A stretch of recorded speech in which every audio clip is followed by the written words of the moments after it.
I plan to win on economy, national security, and family. No one else is talking about family. You have to strengthen the families of the United States of America. You have to strengthen them if you want a strong nation.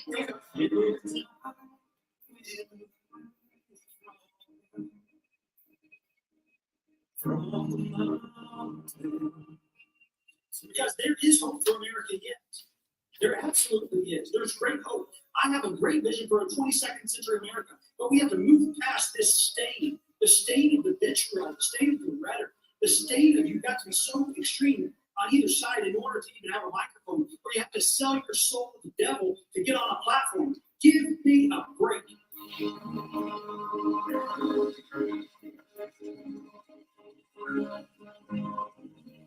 This is strong Trump country. Yes. Just being honest, it is strong Trump company. So It's God country, not Trump country.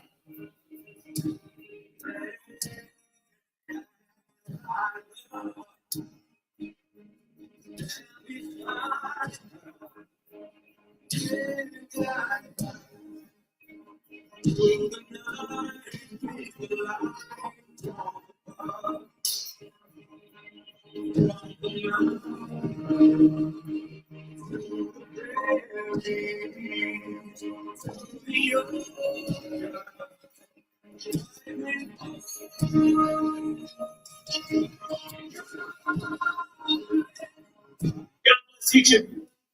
And may God bless these United States of America.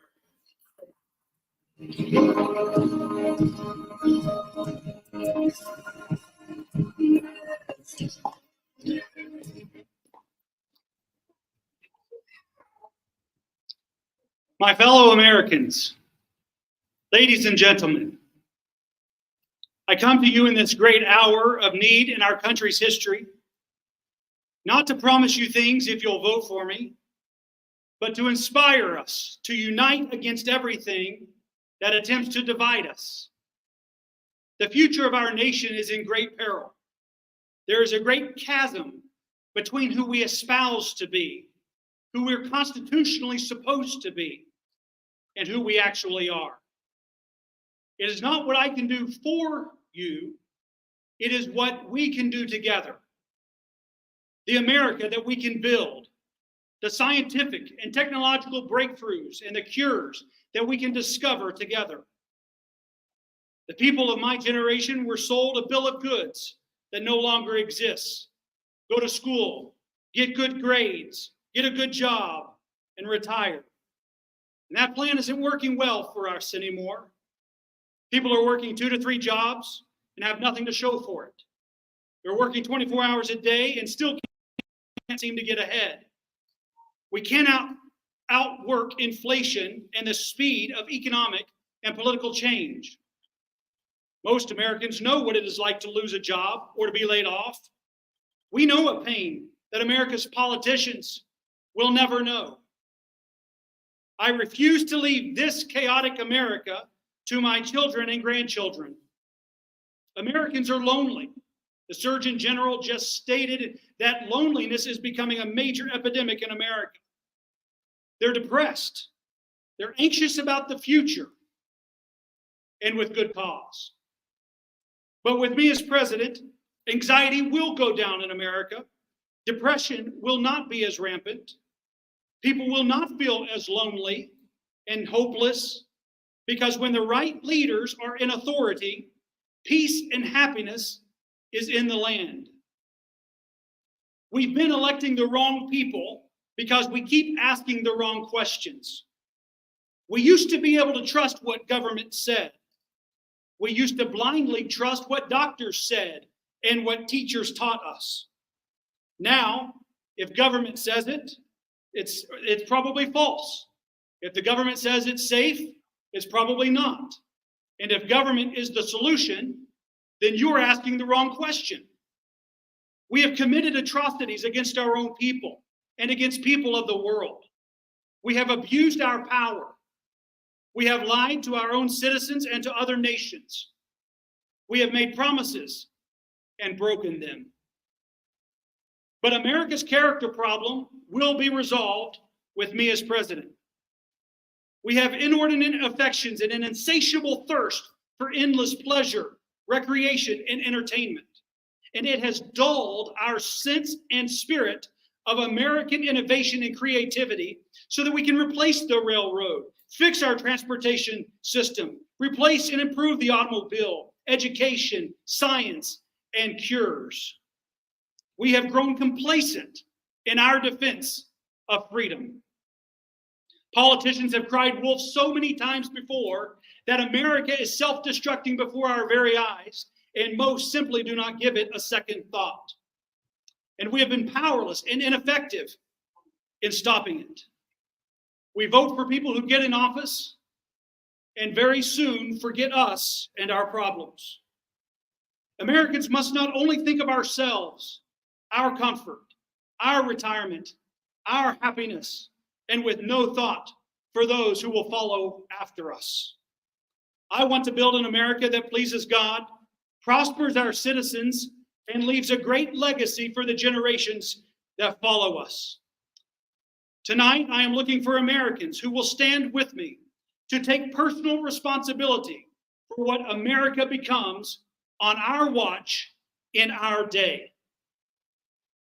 We can do great things together. We can build great American businesses once again. We can ignite the creativity and the ingenuity of American greatness that built this country. But we've got to get better. We've got to be better. We've got to read, grow, learn, get healthier, and be better people. It is time for America to rise up to levels never before seen by mankind. It is time for we the people to take America back from the hands of the few who seek to control us through lies, deceit, division, and manipulation for the sole purpose of greed, power, and monetary gain. It is time for Americans to start the business you've always dreamed of starting, to build the product, to provide the service that you know improves lives. It is time we fix our character problem as a nation and start being who we ought to be. See, America is bigger than you and me. America is bigger than any one man. America is bigger than any political party. America is a government of the people, by the people, and for the people. We are one nation under God. Imagine what is possible if America started rowing together instead of against herself. Imagine if we stopped fighting each other and started fighting for one another. Imagine if the American default was selflessness instead of selfishness, looking out for each other and our families instead of numero uno. That is an America that will transform the world as we know it. That is an America that will attain unprecedented heights of greatness. And that is an America blessed by God that you and I can rejoice in. Life in America can be so much better for everyone than it is today. I am not okay with the status quo and business as usual. We can attain this vision of America. It is within reach. We can do it together, and no force on earth can stop or dampen the great American spirit. I'm speaking to you tonight about something far more important than this policy or that position. It matters not if we agree on everything or nothing at all, because it is our time to write history, to determine the future of America for the next 100 years, with unity as our anthem. Not because we agree, but because that's who we are. Before you are a Republican, a Democrat, a man, a woman, rich, poor, gay, straight, religious, atheist, or a confused combination of all of the above, you are an American. And under that flag, let us unite so that we can discuss the great issues of our day with clear heads and sound minds. Let us show greater respect to our fellow man. Be gracious in our rhetoric to those with whom we disagree, and civil in our behavior. Let us unite for a better America, a happy America, a noble America, and a prosperous America. One where our children are happy and successful. They aren't stressed out on drugs, in prison, on the streets, and they aren't discouraged and hopeless. This is the way forward, America. And with the help of God, let us march towards victory. March towards changing the course of history in your family. March towards changing the course of history in our country. And march towards changing the course of history that the world may never forget our generation that rejected the political idioms of the day to unite above all our differences. May the very things that have been used to divide us become our greatest strength. We are the United States of America. May God bless each of you, and may Almighty God bless these United States of America. Thank you.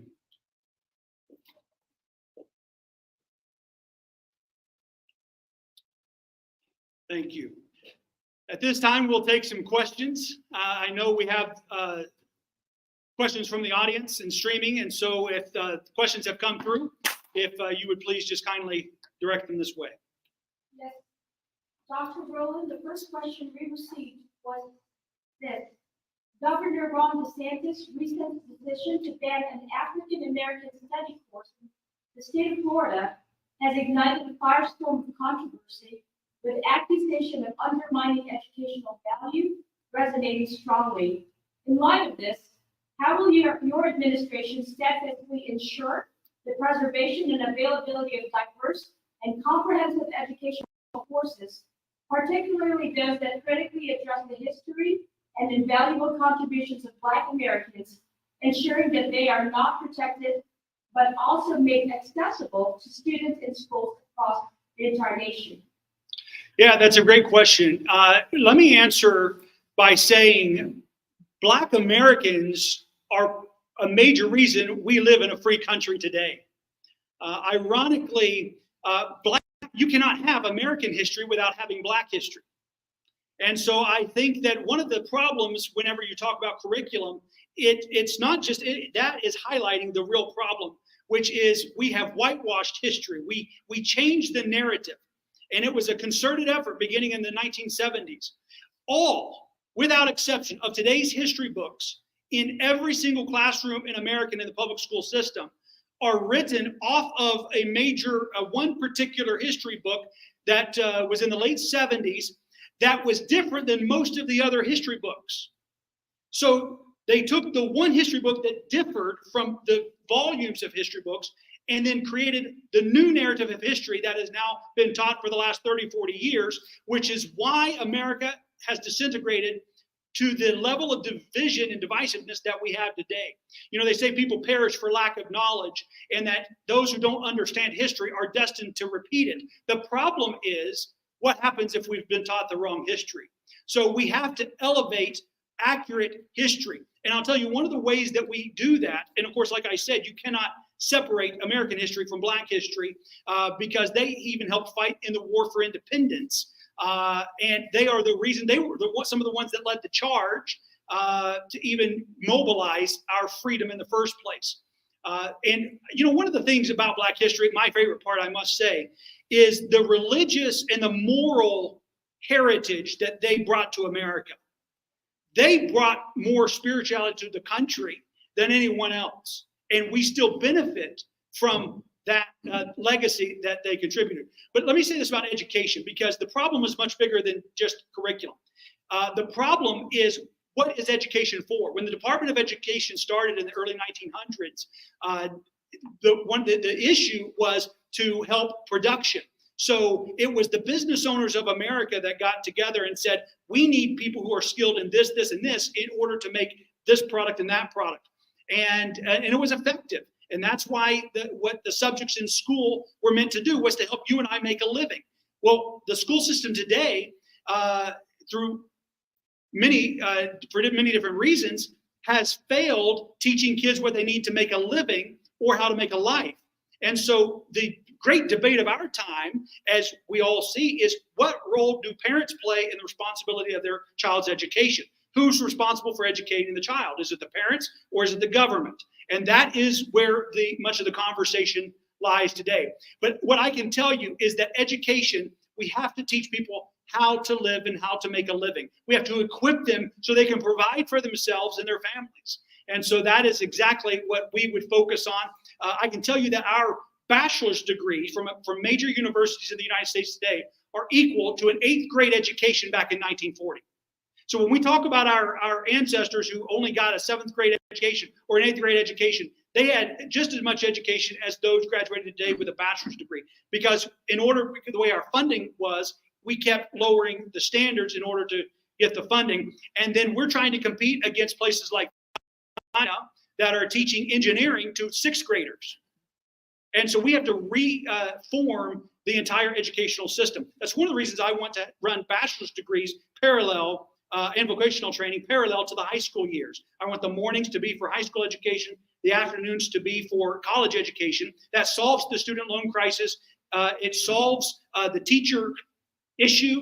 And furthermore, it allows 12 more years of productivity per person, which is how we pay down the national debt in America and keeps Social Security and Medicare solvent and the other programs that so many people rely on. Thank you. Dr. Rollan, we have another question. Considering that America was a nation built upon the desire to escape all matters of oppression, especially religious, how will you guarantee that your very Christian stance of one nation under God and the biblical principles that are critical components in the creation of your policies ensure that non-Christians are free from becoming the very victims of the same religious oppression that led to the establishment of this country? That's a great question. And the question is really around religious freedom and how do I not impose? And quite frankly, I think that's one of the greatest challenges in America is that for every single issue, whoever's on the other side, when they get in power, the pendulum swings. My position, my personal faith is not what I legislate. The way I believe is that what I believe is what I'm supposed to follow, not what I'm supposed to make everybody else do. In fact, I celebrate people who have a lot of differences of ideas and opinions. It's one of the reasons why I have started looking outside of even the Republican Party for a vice presidential candidate, because I want the diversity of thought and I want to help unify the country. You have to be a president for all, but it's not a religious president. That's just my personal how I choose to live, and you choose how you want to live, and you'll answer for you and I'll answer for me. What I'm not going to do is force what I think or believe on anyone else. And the interesting thing about how that works is that's rare. That's rare no matter what you believe. Because most people, whatever they believe, they want you to believe. And they're going to browbeat you until you believe or give in a little bit. But you know what they say, a man convinced against his will is of the same opinion still. It does no good. So it's a heart issue and people get to decide for themselves. That's the great thing about living in America. What I can tell you is that throughout human history, the promise has always been, blessed is the nation whose God is the Lord. That doesn't mean that everybody has to believe. It just means that those who do better live it. And so all of America can be blessed doing what they do, how they do it, thinking how they think, and holding the positions they do. And we can still be blessed as a nation. And that's the delineation. And I think that's what we're all supposed to do is love and unify and honor and respect one another. And that's really what it's about for me. It's not about being right. It is about respecting and honoring your positions. Look, everybody comes to their philosophy, their worldview based on their life experiences, based on the inputs, the things they've read, the people they know that they talk to, and so I think everyone is where they are, and certainly as president, I think that is regardless. If I wanted to convert the whole world, I would not be running for president. I would, start a church or something. I don't know, but that's the way to accomplish that. What I want to do is see America unify at this time. You can't do that if you're divisive. You can't do that if you're shoving policies down everybody's throat. You can't do that if you're shoving religion down anybody's throat. The great thing about the First Amendment was that the government can't do that. They can't force you to worship. They can't help you choose who to worship or what to worship or when to worship or if you worship at all. That's the beautiful thing about living in America. And that's the kind of freedom that I have to fight to protect for everyone. The problem is people on every side and of every political the political spectrum on every issue want you to think the way they think about the issue. And I won't be that kind of a president.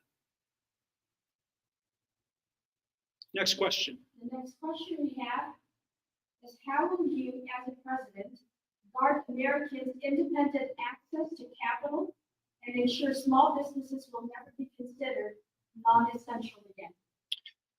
Well, I sure hope America learned a lot from the last pandemic that we went through. In terms of preserving independent access to capital, that is going to be the conversation in the next several years, especially as the CBDCs and BRICS currency continues to explode. Even today, the South African president mentioned that, encouraged the BRICS nation, the Brazilian president encouraged BRICS to move away from the dollar, from trading in dollars. And, South Sudan, who was ranked 180 out of 180 on the world corruption scale. And I've been there several times and I have helped, and I know they're wanting to turn that around. And we've done a lot of work to help them do that. But even they understand that the dollar is not what they want to trade in. One of the poorest nations on earth is saying we don't want the US dollar. Our currency is in a crisis. It's one of the biggest problems to reasons for inflation. It's one of the reasons for our national debt. It's the reason we just got downgraded a couple of weeks ago. Our credit rating, the credit rating of the United States of America got downgraded. That's not a good day. That's not a good thing. And but it's because of our debt load. It's because of the inflation. It's because of housing. Right now, there's 33% of the current homes on the market in the United States are new homes. And to put that in perspective, pre-2008, only 17% were new homes. Everything else was existing home sales. And so that is a stark issue of what's to come. The fact that when you're buying the new homes much cheaper than existing homes because of the glut that is we're starting to see in that market. What I can tell you is that the independent access to capital is critical to preserve our freedom. That's why I support the cryptocurrencies, Bitcoin, and others. Certainly you have to be careful. I like them more for monetary uses than for investments. That's one of the elements that has to grow up in that. But I do not believe that the government needs to be doing the CBDCs at the expense of making Bitcoin and other cryptocurrencies illegal. That's one of the ways that they seek to control people. And so I do not believe that is wise. We're supposed to be a free nation.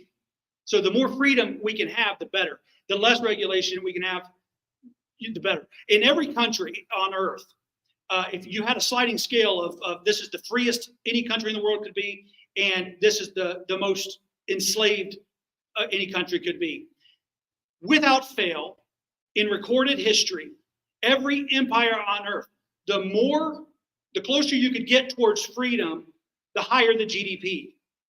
Anytime the scale started going back towards more regulation and things like that, the lower the GDP. Now, you know what controls whether it goes more or over? The character and the moral fabric of that nation. So you can start with a completely free nation, but then somebody murders somebody. You can start with a completely free nation and then somebody steals from their employer. You can start with a completely free nation and then they take advantage of people. And so then people say, well, you just stole from my grandmother and took her investment money, her every last dime she had saved for retirement to put in your crackpot startup business and harebrained idea. And now she's lost everything. And how's she going to survive? And so we come out with the Securities Act so that we have to have accredited investors. Well, now you're discriminating against people who don't meet the financial metrics. See? So the national conversation is what's your appetite for risk versus reward? See, today people want unlimited reward with zero risk, but that's not how money works. It's not how the economy works, but that's the conversation that we're starting to have now.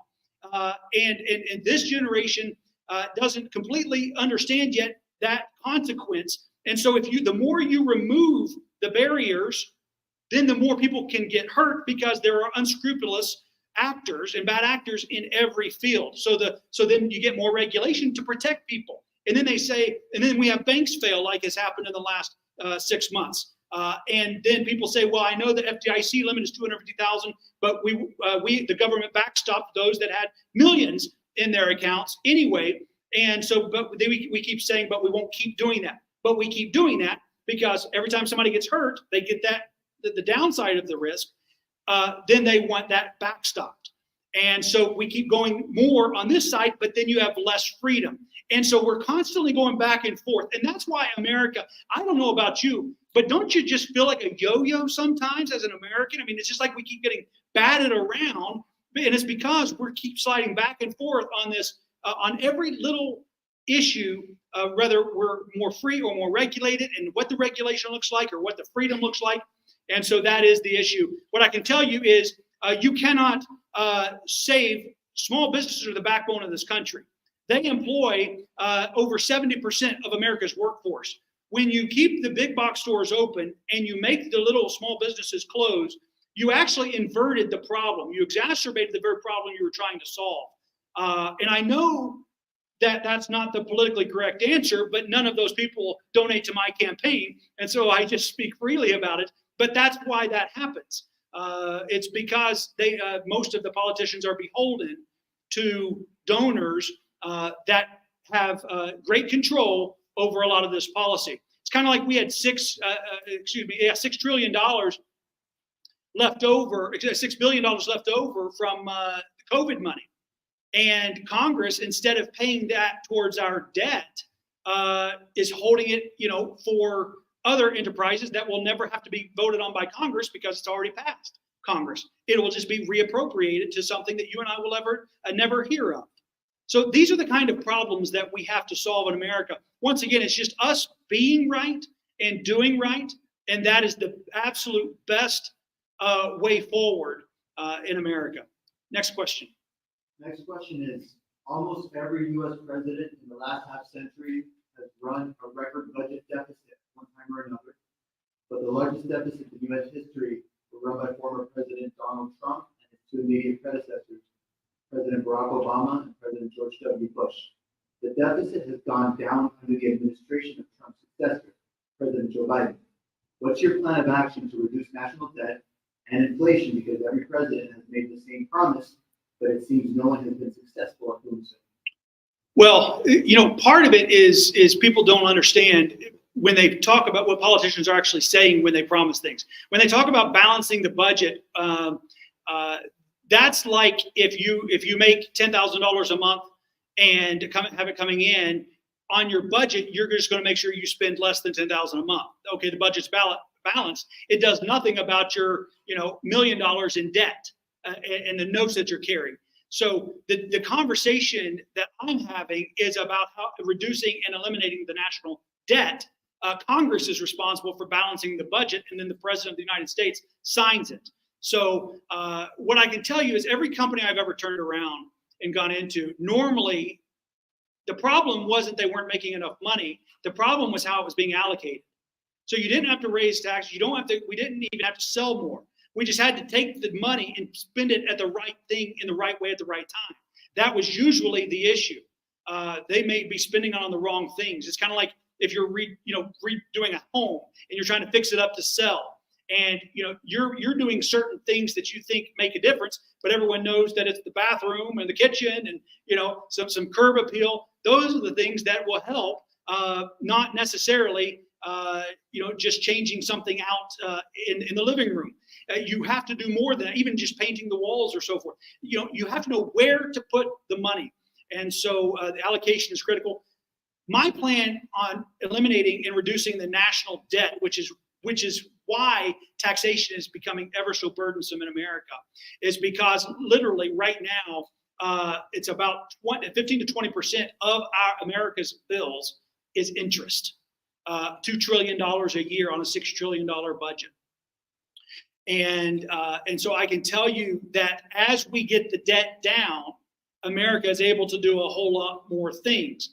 The problem is politicians aren't interested in doing that because the right actions extend beyond their terms. And you don't get reelected with long-term success. You only get reelected with the short hits, which is why we need people who care more about America than getting reelected.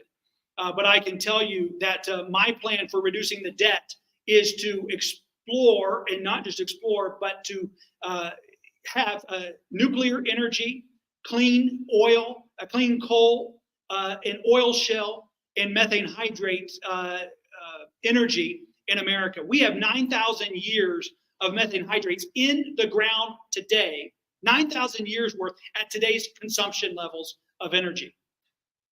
That gives plenty of time for all of our other natural resources to renew themselves and to replenish. And so we have to explore. Nuclear energy, I love nuclear energy. We use it for our submarines, for the United States Navy.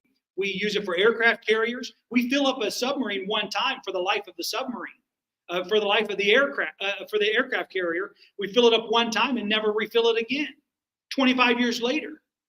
See, it's not that we don't have the technology. It's that people can't profit from that, because if you buy a car and you never have to fill it up, well, there's a big industry out there that financially hurts.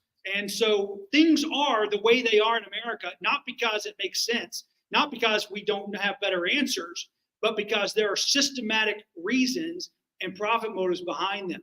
And I'm as much for making a profit in business as everyone. That's why you get in business. I don't get in business to make friends. I've got plenty of them. We get in business because we want to provide a valuable service or product to people and make their lives better and make a profit for our families. That's why everybody starts business and works. But you have to do it responsibly, and you have to do it right. And when there's better technology, then you use it. Next question. Last question. How would you create a culture of civil dialogue for all Americans? Civil dialogue for all Americans. That is the biggest problem we have in America. There are several events taking place this very night that even among people of the same party just want to yell and scream and tear everyone down, much less, and then demonize the people who do not agree with them. I don't think that's what America needs in a president right now. I know our generation and Gen Z is sick and tired of divisive politics. Nobody should lose a friend because they have a different opinion on how to reduce the national debt or the way forward in America. What we have to do is unite around the vision of what America can and should be, and on our watch, what we will make it. The biggest success any president could have in this day and age is to dial down the rhetoric of America, give Americans something to believe in again, give them hope, give them inspiration, and not just air and not just fluff, something real, that we will have scientific breakthroughs, that we will have the greatest technological advancements of success, that we will have cures for cancer and diabetes and other issues that are so prevalent in the United States of America that nobody is talking about. Instead, we're yelling at each other, we're demonizing one another, and that is what has to stop. So it starts with unifying America, and I do it through respecting each other, respecting differences of opinion. I like to share mine sometimes if the door's open. If not, I'll just listen to yours. And then respect that. And then at the same time, take action as president to show that I'm not just saying I want unity. I would actually be bringing someone potentially from yet another political party. That has not been done since 1796. That has only been done twice in American history. It is nigh to impossible to do. But can you imagine what that would show America? It would say, I'm putting unity over party, that I value the future of America. Look, if we don't have the space to have conversation and civil dialogue and rhetoric, then people will resort to violence. And we are at that crux in America today. And while most of the politicians are doing politics as usual, I hope that there are 90+ million Americans out there that say, that's the president. That's the kind of man I want my children to look up to. That's the kind of person I want to see on TV every night, because after I come home from a long day at work and I'm tired and I'm hungry and I sit in my recliner and lean back, I don't want to hear about everything bad in the world. I need some good news. I need some hope. I want people out there working for us, not saying how evil everybody else is. So that is why I'm running to be the President of the United States. And I thank you for joining me tonight for our national address. And once again, may God bless each of you. And may God bless the United States of America. Thank you.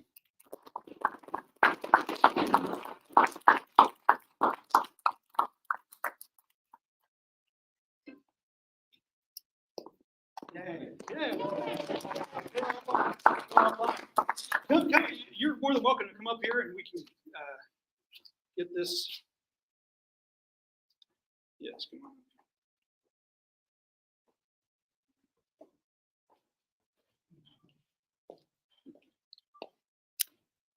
The best part of us, my wife Rebecca, and our newest new addition, Rollan III.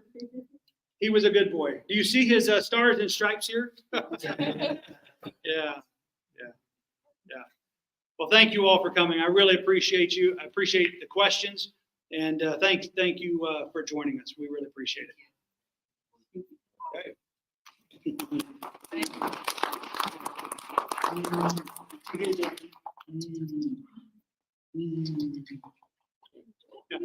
Yeah, tried. He tried to get it in there.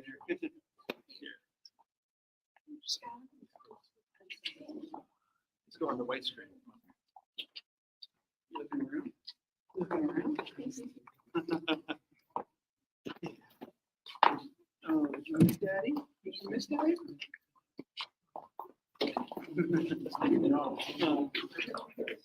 Whenever I speak and he hears it, he starts to move and get excited. Even when he's in a room, I would give speeches in